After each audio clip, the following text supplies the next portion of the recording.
During the weekly wrap-up, the new intern suddenly switched the projector to my attendance record. The eyes of the CEO and the entire company locked onto me in an instant. The intern, Madison, tilted her chin up with a smug grin and slammed a stack of photos onto the mahogany conference table. Nate, I'm reporting her. She's been using the company's luxury vehicle to pick up her kid every single day. It's a blatant misuse of company assets for personal gain. I move for immediate termination. Nate's face turned as dark as a thundercloud. I looked at this ambitious intern with a flicker of genuine pity. She was so desperate to climb the ladder she hadn't noticed the rungs were made of glass. The company car she was referring to? That was my Rolls-Royce Cullinan, a $300,000 piece of machinery. For the sake of closing deals and keeping the firm's image afloat, I had let the company use it for free for 2 whole years. The silence in the room was absolute, the kind of heavy quiet that precedes a storm. The central AC was humming at a steady 68 degrees, but a chill crept into my bones that had nothing to do with the temperature. It was the coldness of human nature. In the photos, the black Cullinan gleamed under the streetlights, parked in front of an elite private preschool. The angles were sharp, intentional, capturing me leaning down to lift my daughter, her small arms around my neck with the last 4 digits of the license plate clearly visible. Madison leaned her hands on the table, her face, young and flushed with the misplaced zeal of a corporate crusader, burned with a self-righteous fire. She looked at me as if I were a common thief caught with my hand in the vault. Nate, according to the employee handbook, company vehicles are strictly for business use. As a senior executive, Ms. Mercer shouldn't just be setting an example. She should be the standard. Instead, she's turned our most expensive client-facing asset into her personal nanny cam on wheels.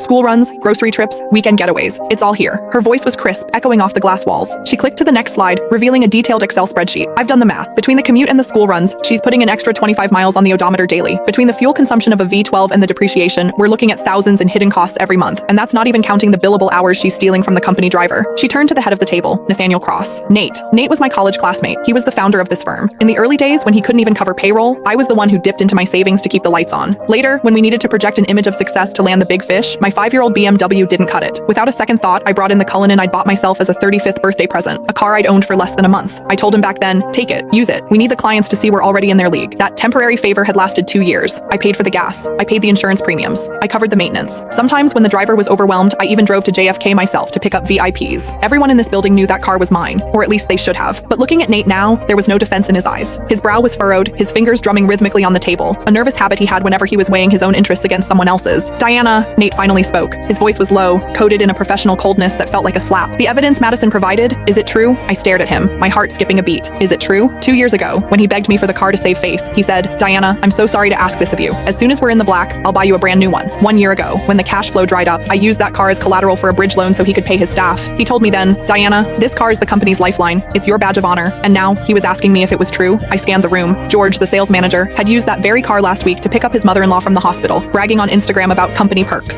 Now he kept his head down, intently studying his legal pad. Sarah from HR, who asked for the keys every other month for supplies but really just wanted to cruise with her boyfriend, was looking at me with a sneer as if I were a white-collar criminal. It turns out that in the face of profit, kindness isn't just cheap, it's invisible.